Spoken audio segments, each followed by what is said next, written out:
J'ai commencé le basket, c'était vraiment les années Converse, donc Magic Johnson, Larry Bird, les Weapon, les ERX et autres. J'ai toujours recherché en fait l'aspect performance, le fait qu'une chaussure plus légère ou plus adaptée à mon jeu puisse me rendre un peu plus performant sur un terrain. Donc c'est vrai que j'ai toujours suivi ou toujours attendu février pour jouer et tester la nouvelle Jordan. J'ai de la chance, il y a beaucoup de gens qui me disent que je passe mon temps à jouer au basket et à acheter des baskets.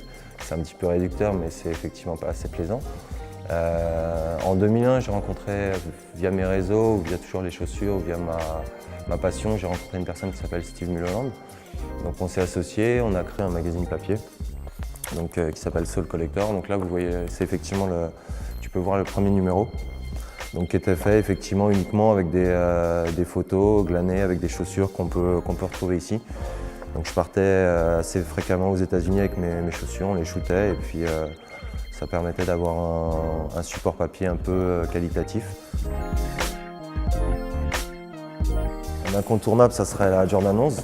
Pour moi, c'est parfait. C'est très proche du sol, un bon amorti, un bon ressort.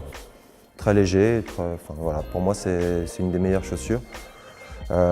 Heureusement, il y a eu quelques révolutions entre temps et donc aujourd'hui, si je devais choisir une paire pour jouer, je pense que je prendrais sans doute ça. Je prendrais sans doute une Kobe 9. Je collectionne maintenant des chaussures qui ne sont pas à ma taille et des paires en plusieurs exemplaires. Pour la simple et bonne raison, par exemple la Jordan 5 ou la 180.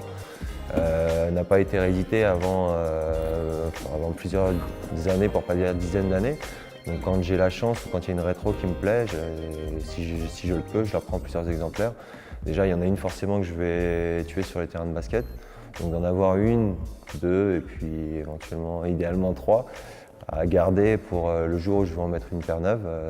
Si je peux, je le fais.